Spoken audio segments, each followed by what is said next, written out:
اعوذ بالله من الشیطان الرجیم بسم الله الرحمن الرحیم. السلام علیکم مرګرو، زیم عمران علي او تاسو ګورئ پښتو ټایمز. مرګرو په نننۍ ویډیو کې به مونږ پیج فارمیټینګ کو. په تیر ویډیوز کې مونږ فایل فارمیټینګ کړو، بیا یو فونټ فارمیټ کو، او په نننۍ ویډیو کې به مونږ پیج فارمیټینګ کو. نو هغه به څنګه کو؟ راځئ چې زده کو.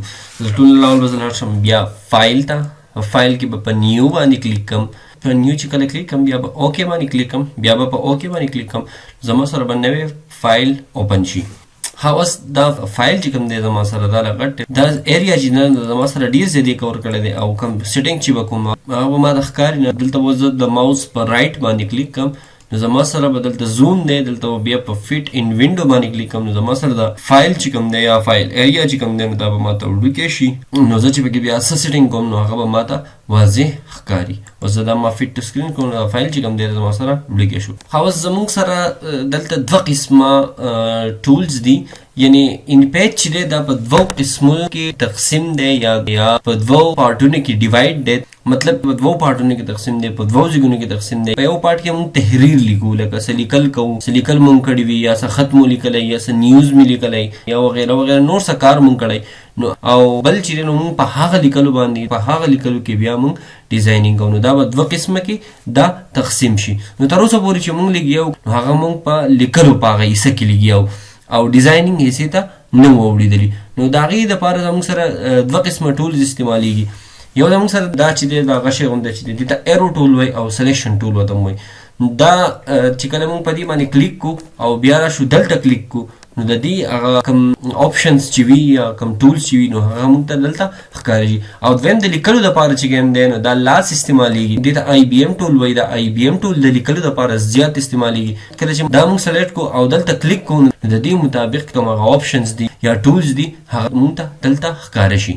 دا اوس د دې مطابق آپشن دي او دا موږ تیرو ویډیوز کې موږ کړي دي او موږ ته معلوم دي چې د هر یو ټول دلته څه کار دی، کوم ځای کې به استعمالیږي او د څه لپاره به موږ استعمالوو. موږ په تیرو ویډیوز کې ویلي. خو اوس مو واپس راشو دلته موږ د خپل ایرو ټول ته یا سلیکشن ټول ته.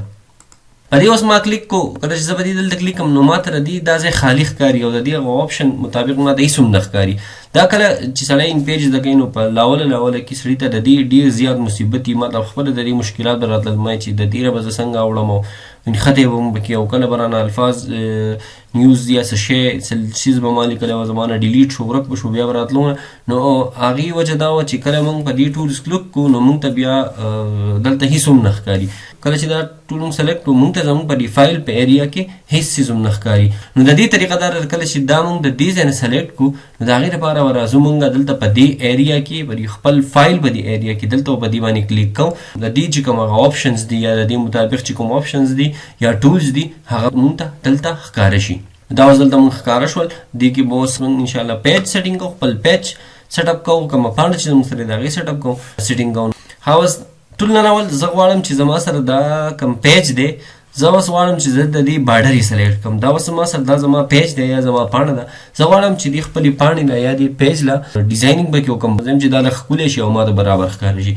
نو د هغې لپاره به زه دلته راځم. دا زما سره مختلف باډرې دي، په دې کې چې په کوم یو باندې څه کلیک کوم نو زما باډر چې کوم دی نو هغه به د هغې په شانتي. اوس به زه دې ته راشم کوم باډر چې ما سره د هغې سایز چې کوم دی راوړي دی نو اوس به د دې ځای ته زه راشم. د دې دا کوم 1 پوینټ چې لیکلی دی دا چې کله زه 11 مو لیکو انټر مې دباو کړو نو د دې کوم باډرز دا سایز چې کوم دی دا ما ته غټ شو، ما ته ښکاره شول چې دا څه قسمه باډرز مې ورکړي وو. دا زه بیا نور هم چینج کولی شم، دلته مختلف باډرز ورکولی شم. دا بل باډرز دی، بل قسم دی، دا ټایپ دی پکې یو قسم پکې دا ګلونه، دا پکې بل ټایپ باډر راغلی ښکلی ډیزاین دی پکې دا دغه شان، دا پکې هم دی او بیا دا پکې هم دی دغه شانتي نور دی پکې، دا پکې بل قسم باډر دی اور دا بل دی اور دا پکې بل دی.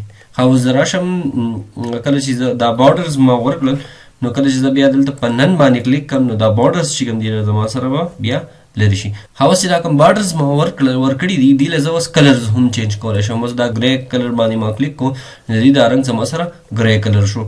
اوس زه کله ریډ کلر باندې کلیک کوم نو دا باډرز چې کوم دي زما سره په ریډ کلر کې شي. کله یلو باندې کلیک کوم نو دا په یلو کلر کې شي، یا په ګرین باندې کلیک کوم نو دا په ګرین کلر کې شي او یا په بلو باندې کلیک کوم نو دا کلرز چې دي زما سره په بلو کلرز کې شي او کله میجنټا باندې کلیک کوم دا زما سره ګلابي کلر کې شي یا میجنټا کلر کې شي. اوس به زه د بلو کوم دا ما بلو کلر او اوس دا کوم پیج چې دی زما موږ سره کوم دا خالی دی چې دی دا پیج دا بیک گراوند پیج بیک گراوند یا پیج دی د دې دا کلرز هم موږ چینج کولای شو هغه د ډیزاین چینج کولای دلته زموږ سره نن دی کلر چې دی نن دی کله چې په بلیک باندې کلیک کوم نو دا کلر زما سره په بلیک کلر کې شي او کله چې په ریډ باندې کلیک کوم نو دا په ریډ کلر کې شي او کله چې په یلو باندې کلیک کوم نو دا په یلو کلر کې شي او کله چې په گرین باندې کلیک کوم نو دا په گرین کلر کې شي او کله چې په سیان باندې کلیک کوم نو دا په سیان کلر کې شي او کله چې په بلو باندې کلیک کوم نو دا زما سره په بلو کلر کې شي.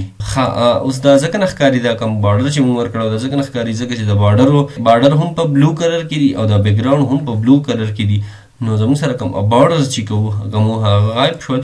اوس به زه میجنټا باندې کلیک کوم نو هغه به دوباره موږ ته ښکاره شي. دا اوس په موږ دا کوم پیج چې دی د ګلابي کلر کې شو. اوس زه راشم دلته زما سره بیا د پیج دپاره دا بل آپشن دی دې ته وایي هیچ پیټرن. دا زموږ سره دلته اوس هیچ پیټرنز دي کله چې موږ به دې کې باندې کلیک کوو دا زموږ سره به مختلف پیټرنز کې راشي کالمز ټایپ راغلل زموږ سره.